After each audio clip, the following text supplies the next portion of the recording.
Al-Karim.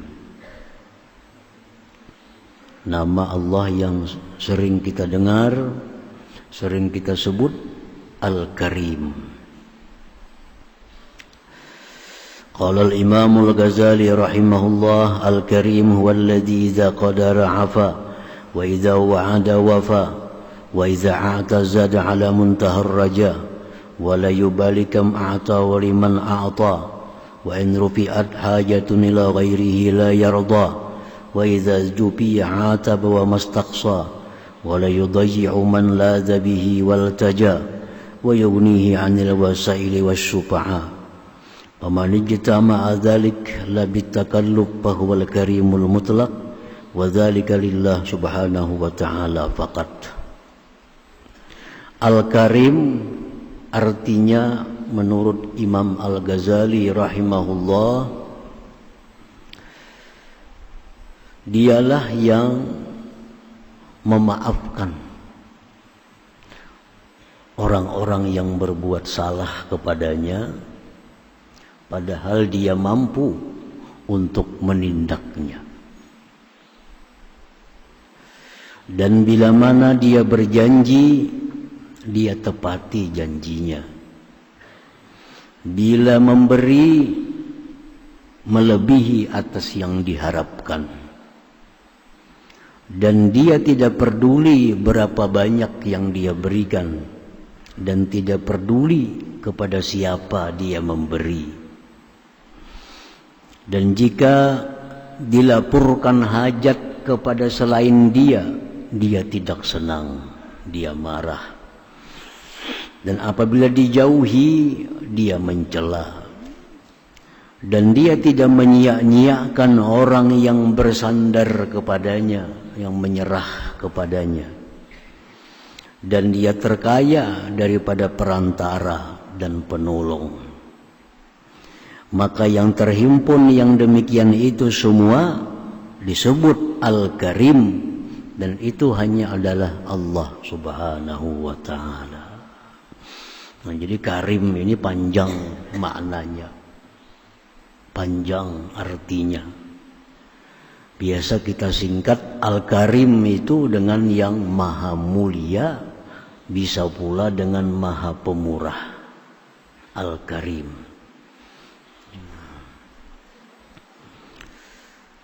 Ijtama'a fil Karim sab'atu ma'anin, terhimpun dalam Al-Karim 7 makna.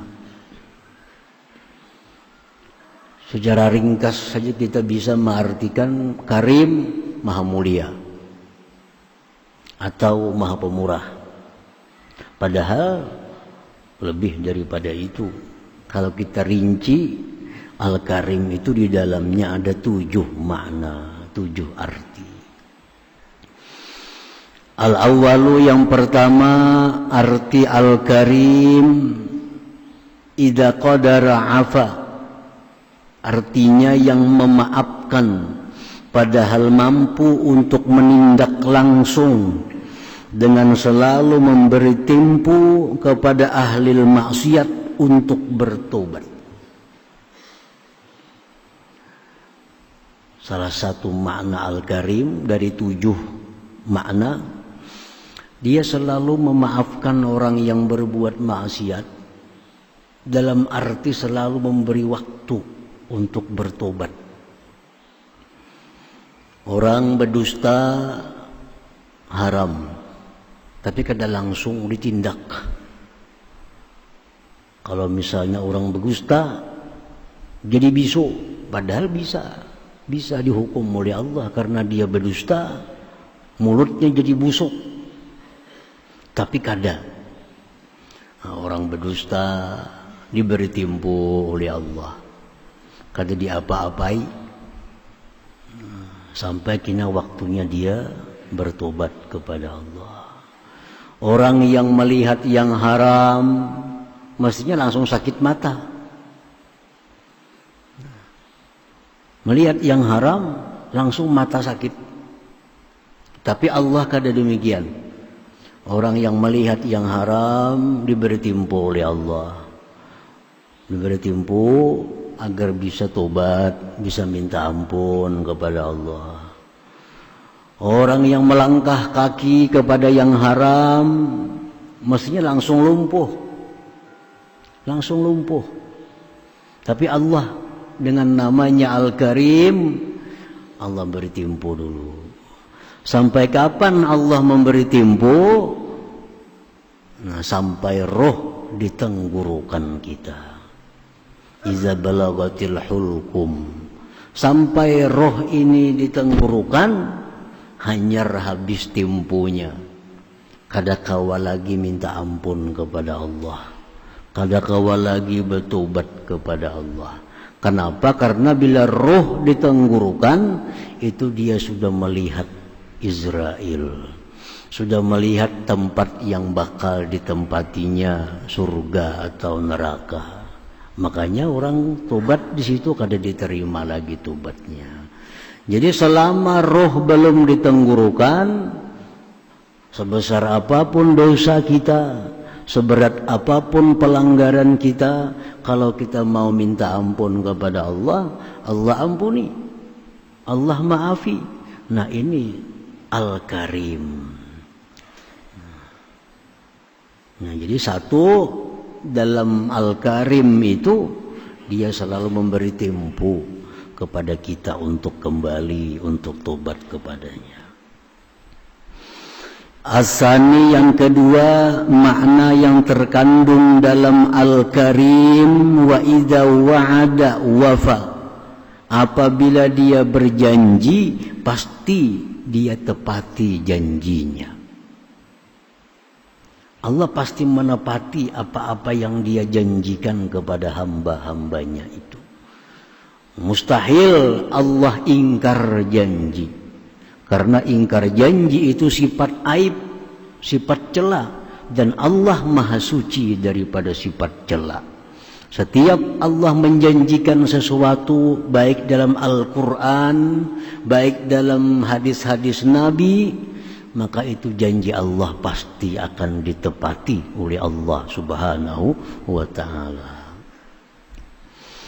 Di dalam Al-Quranul Karim, Allah Subhanahu wa ta'ala berjanji, Ud'uni astajib lakum. Ud'uni, berdoalah kepadaku, mintalah kepadaku, aku perkenankan doa kamu.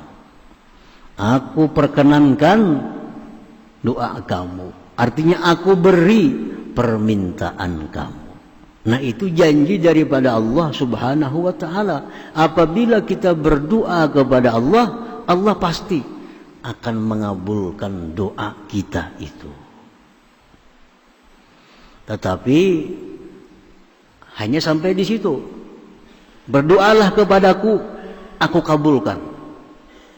Allah kadang menjanjikan tempo. Allah kadang menjanjikan segera. Adalah hadisnya, adalah Qur'annya.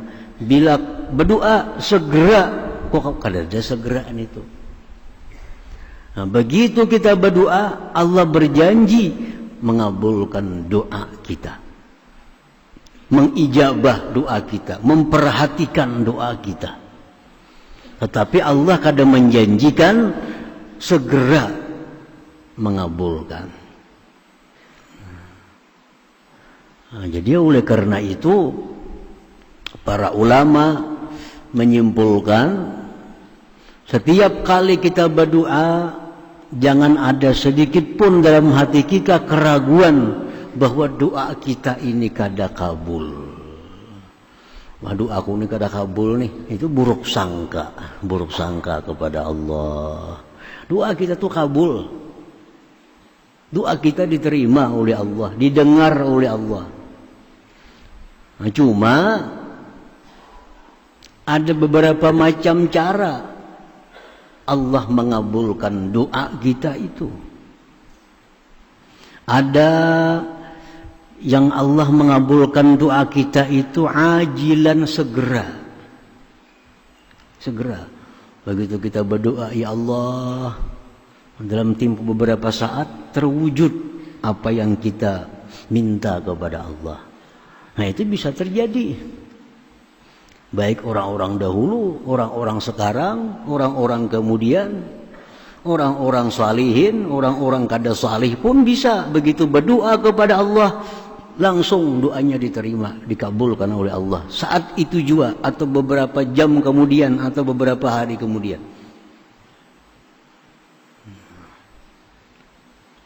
Nah itu cara Allah mengabulkan doa kita secara langsung ajilah.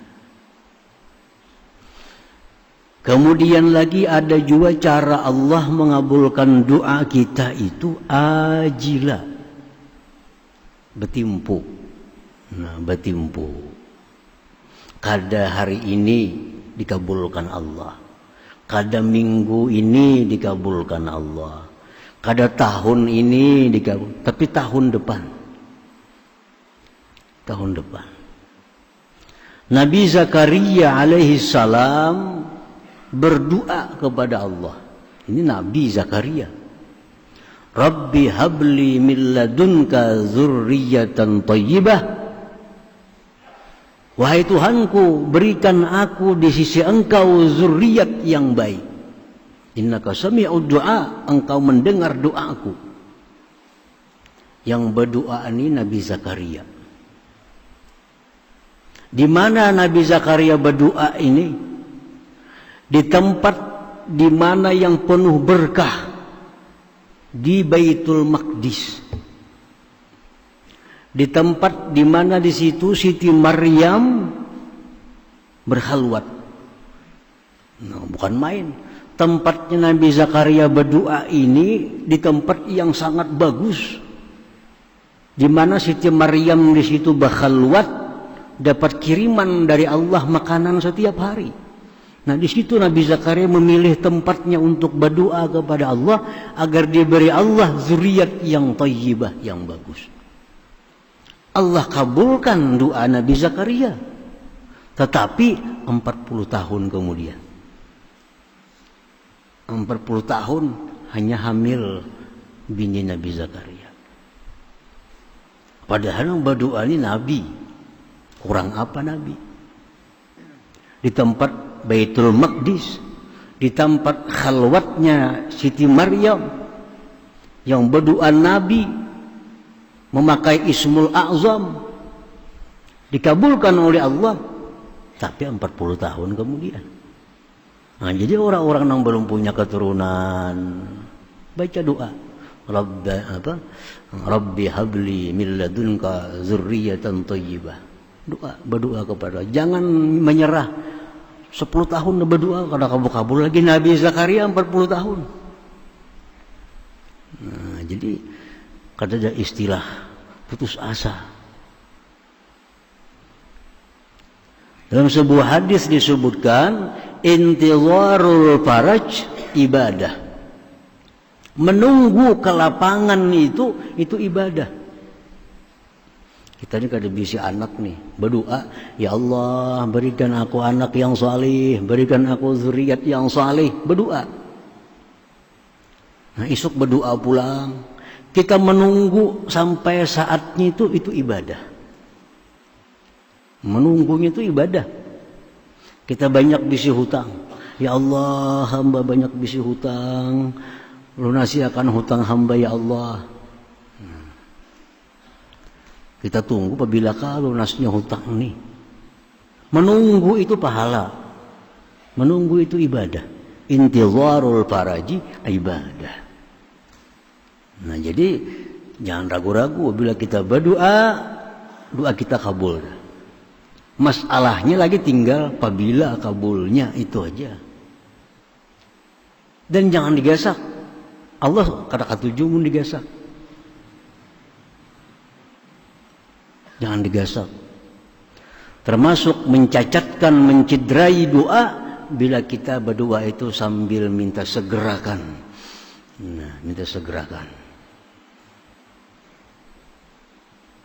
Jadi cara Allah mengabulkan doa kita bisa segera, bisa bertimpu. Karena Allah kadang menjanjikan segera itu kada ada. Allah janjikan cuma aku kabulkan. Nah, aku kabulkan.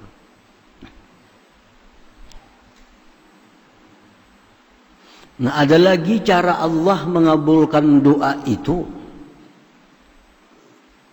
diganti Tuhan. Dengan apa Tuhan mengganti? Dengan yang lebih baik dari yang kita minta. Dengan yang lebih baik dari yang kita minta. Itu bisa. Karena nama Allah Al-Karim. Nama Allah Al-Karim. Kita minta ini, lebih pada itu diberi oleh Allah. Diganti dengan yang lebih baik. Ada orang yang minta kepada Allah sepeda motor, diberi Tuhan mobil. Kan lebih baik tuh. Nah itu pun bisa juga diganti. Dan bisa pula cara Allah mengabulkan doa kita itu ditabung jadi pahala. Nah dikumpulkan jadi pahala. Kita berdoa dikumpulkan Tuhan jadi pahala. Kita berdoa dikumpulkan Tuhan jadi pahala. Kita berdoa dikumpulkan. Apa yang kita minta tuh kada terwujud. Kita minta sihat, kada saling sihatan, garing aja. Tapi diganti dengan pahala. Nah, diganti dengan pahala. Imam Yazid Ar-Raqqashi radhiyallahu anhu, beliau berkata, di akhirat nantinya Allah Subhanahu wa taala menampakkan pahala-pahala ibadah yang dikerjakan hamba di dalam dunia. Tuh ya Tuhan, netlah pahalanya. Itu gedung tuh tahulah, tuh pahala kau sembahyang. Tuh pahalanya. Kalau ada melihat taman yang indah, itu milik engkau. Itu karena kamu suka berzikir kepada Allah. Nah, dilihatkan oleh Allah pahala-pahala ibadah yang kita gawe dalam dunia ini. Dilihatkan. Itu ada bidadari. Tuh ampuni kami bidadari kau. Itu pahala apa? Itu pahala karena engkau suka bersedekah. Dilihatkan. Dan diperlihatkan pula kepada hamba itu gedung yang paling besar tutup punikam. Dalamnya lengkap, segala macam fasilitas ada dalam gedung yang tinggi, yang megah. Itu ya Tuhan milik engkau. Itu pahala apa ya Allah? Dia si hamba nih. Pahala apa kalau tadi taman, pahala puasa. Gedung itu pahala sembahyang. Bidadari, pahalanya sedekah. Gedung yang besar itu pahala apa ya Allah? Itu pahala yang rancak idam berdoa kada kabul, yaitu gantiannya.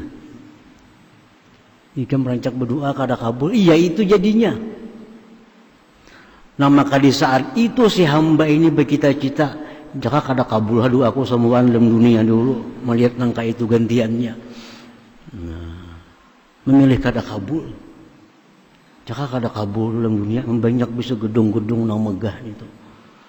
Nah, jadi cara Allah mengabulkan doa macam-macam. Yang penting setiap kali Allah berjanji bila kau berdoa, aku kabulkan, itu pasti. Jangan ragu-ragu. Jadi berdoa itu kada ada sia-sianya. Bisa yang kita minta ada terwujud. Bisa saat ini, bisa kainnya, bisa akan datang, bisa di akhirat digantikan dengan yang sangat besar yang lebih daripada yang kita minta itu. Nah, para muhibbin rahimakumullah.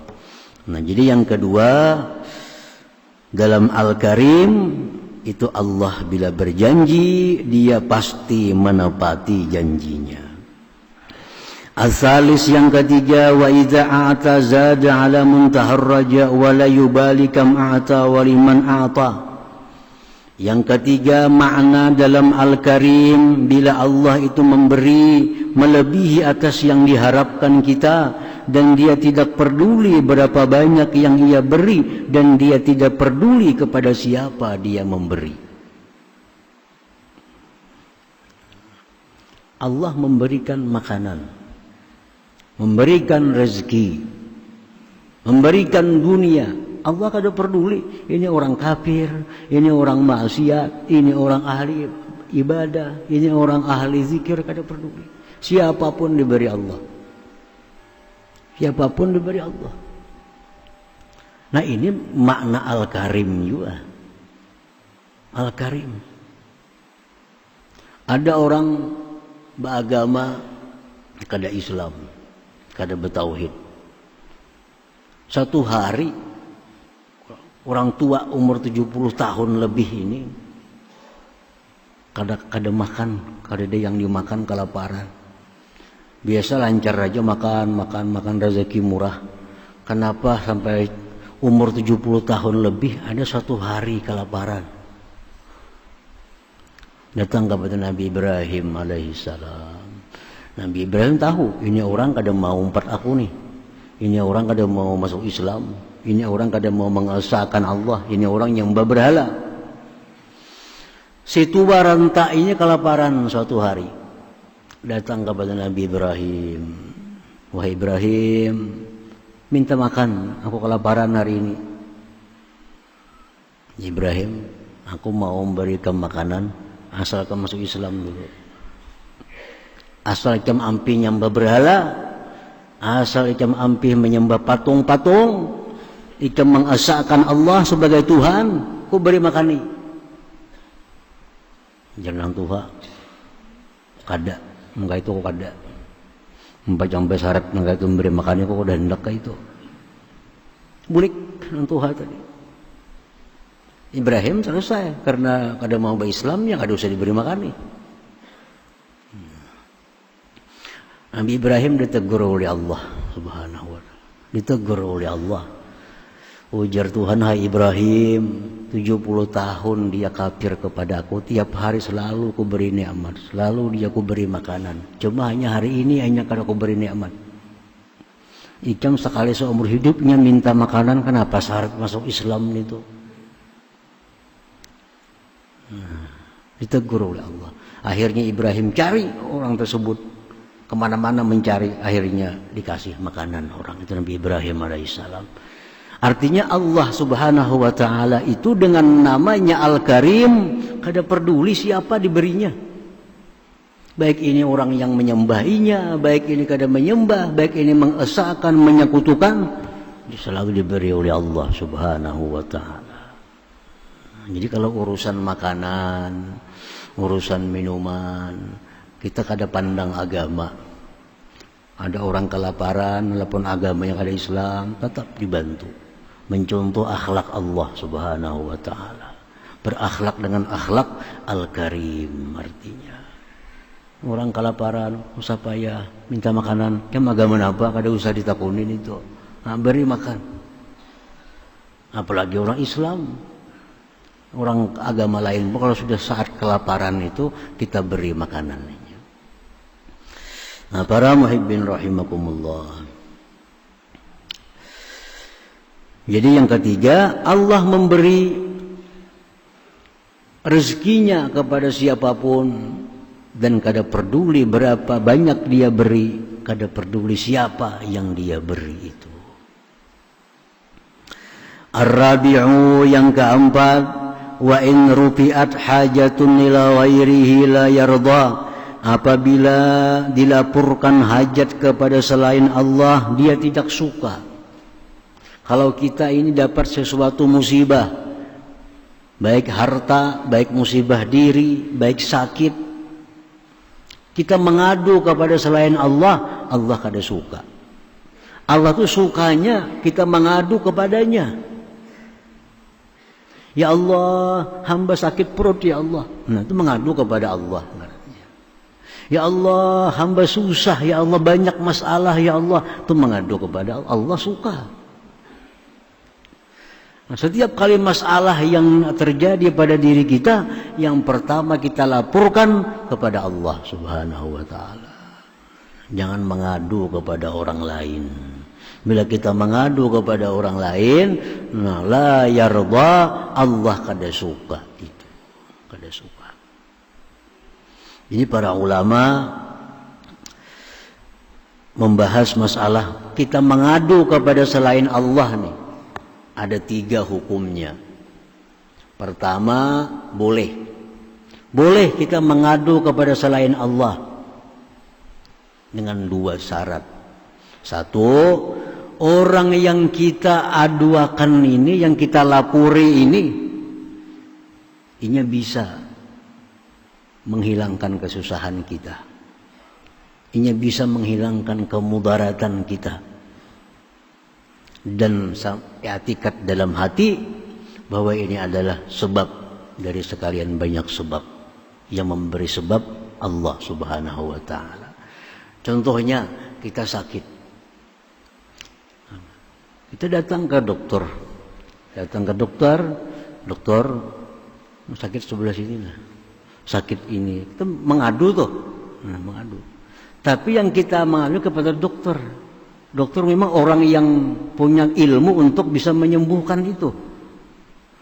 Nah, sakit ini dokter, sakit ini, sakit itu. Tapi dalam hati kita mengiktikadkan bahwa yang menyembuhkan itu Allah, dokter ini hanya sebab. Nah, mengadu kepada dokter seperti itu kadang menghilangkan tawakal kita kepada Allah, kadang menghilangkan kesabaran kita. Kadang menghilangkan tawakal kepada Allah, kadang menghilangkan kesabaran. Kita datang ke tukang tabib yang bisa menghilangkan penyakit. Aku sakit ini wahai tabib, ampihakan bang, sembuhakan bang, obati bang. Tapi tabib memang sekolah itu, memang ahli itu. I'tikad di hati kita yang menyembuhkan Allah, ini sebab tabib ini. Nah, kita melapor yang demikian itu kada mengeluarkan kita dari golongan orang yang bertawakal, kada mengeluarkan kita dari golongan orang-orang yang sabar. Nah, yang kedua, melapor, mengadu makruh. Yang makruh ini yang mana? Nah, kita mengadu, kita melapor kepada orang yang kada bisa apa-apa, cuma yang sekedar mengeluh. Sakit kepalaku, sakit awakku. Nang dipanggil orangnya dokter kada, tukang urut kada, apa kada. Cuma sekedar menghilangkan beban. Orang ini banyak masalah hidupnya, lalu dituangkannya kepada orang lain. Aku di masalah ini. Hatinya lapang. Karena tak bagi menanggung kawan, 4 menanggung akan juga. Hati tak kurang sasak, tak kurang laba. Pada kawan ini kalau bisa membantu, ini kan susah juga. Cuma karena kita bagi masalah kita jadi lapang. Nah, ini makruh. Dan ini mengeluarkan kita dari kesabaran. Kita jadi kada orang sabar lagi. Yang kedua ini. Nah, yang ketiga, mengadu yang diharamkan oleh Allah. Nah, orang sakit mengadu ke dokter, orang ini mengadu kepada ahlinya, tapi dalam hatinya ada kesal dengan takdir Allah ini. Nah, ini yang haram. Inya kada senang, inya kada lapang hati diberi musibah nih, lalu dia mengadu ke sana kemari. Nah, ini haram mengadunya nih. Ini mengadu yang haram. Jadi ada 3 macam. Kalau kita mengadu nih tuh, bisa boleh, bisa makruh, bisa haram. Namun yang pertama aja nang tetap kita dalam keadaan sabar, dalam keadaan tawakal. Kita mengadu sakit kepada dokter, mengiktikadkan menyembuhkan Allah, dokter hanya sebab. Nah, ini mengadu kada jadi masalah. Tetap kita masih dalam sabar, masih dalam golongan orang yang bertawakal kepada Allah. Nah, datang kita garing, datang kawan kita, aku sakit kepala, kawan kada bisa mengobati juga. Nah, ini mengeluh yang makruh, dan ini menghilangkan pahala kesabaran daripada kita. Kalau ada kita mengeluh sambil kesal dengan musibah ini, nah ini mengeluh yang haram, mengadu yang haram. Allah Subhanahu wa taala dengan namanya Al-Karim, bila kita mengadu kepadanya, dia suka, dia senang. Kita mengadu. Makin banyak kita mengadu kepada Allah, Allah makin suka. Allah makin senang. Nah, itu makna daripada Al-Karim juga. Al-Khamis yang kelima, wa idza jubi'a ataba, apabila direnggangi dia mencela. Allah tuh kalau kita jauhi, kita dicelaknya. Kita kadang mengingat Allah, kita kadang berzikir kepada Allah, kita melalaikan hukum-hukum Allah, nah, menjauhkan diri dari Allah. Nah, Allah cela kita. Allah cela kita. Nah, ini pun masuk dalam nama Allah Al-Karim. Kalau ada orang yang mendekat kepadanya, dia suka, dia senang, dia beri pahala. Kalau ada menjauh daripadanya, dia kada suka, dia cela kita. As-sadis yang keenam, wala yudayyi'u man laza bih, dan dia tidak menyia-nyiakan orang yang pasrah kepadanya. Nah, kalau kita berserah kepada Allah, Allah akan memperhatikan kita. Allah akan memperhatikan kita. Wa may yatawakkal 'ala Allah fa huwa hasbuh. Dalam Al-Qur'an Allah berfirman, siapa yang menyerahkan perkaranya kepada Allah, Allah mencukupinya. Nabi Ibrahim alaihissalam dilemparkan ke dalam api. Hasbiyallah wa ni'mal wakil. Aku berserah kepada Allah. Allah sebaik-baik orang yang mengurusi aku. Nabi Ibrahim berserah kepada Allah, dicukupi oleh Allah Subhanahu wa ta'ala. Jadi berserah diri kepada Allah ini asal bujur-bujur berserah, jangan setengah-setengah. Allah akan mencukupi apa yang kita perlukan. Nah, itu pun masuk dalam Al-Karim. As-sabi'u yang ketujuh, wa yughnihi 'anil wasaili wasyufa'a. Dia Allah tidak perlu kepada penolong, kepada perantara untuk memberikan sesuatu kepada kita. Allah kada berhajat kepada orang. Allah kada berhajat kepada penolong untuk membuat sesuatu, untuk memberikan nikmat ke sesuatu. Allah kada perlu orang lain. Karena dia bisa sendiri menyampaikan nikmat-nikmatnya kepada orang yang dia kehendaki itu. Nah, jadi 6-7 macam ini dalam kandungan Al-Karim. Jadi apa artinya Al-Karim? Panjang, 7 macam. Bila terhimpun 7 macam ini pada seseorang, maka seseorang itu disebut Al-Karim. Dan itu hanya bisa untuk Allah Subhanahu wa ta'ala. Nah, secara singkat biasa diterjemahkan Al-Karim itu adalah yang maha mulia atau yang maha pemurah. Nah, para muhibbin rahimakumullah. Al-mu'min bismillahil karim ayyuhibbahu. Orang yang beriman, orang yang percaya dengan nama Allah Al-Karim, dia akan cinta kepada Allah. Kalau kita percaya Allah itu Al-Karim, orang berbuat maksiat diampuninya, diberi timpu. Bila berjanji ditepatinya, bila memberi kada peduli siapapun diberinya. Nah, kalau ada orang yang pasrah kepadanya, dia urusi, dia pelihara. Nah, kalau kita memikirkan tentang makna Al-Karim, kita pasti akan cinta kepada Allah Subhanahu wa ta'ala. Jangankan Allah yang nikmatnya setiap detik kita terima.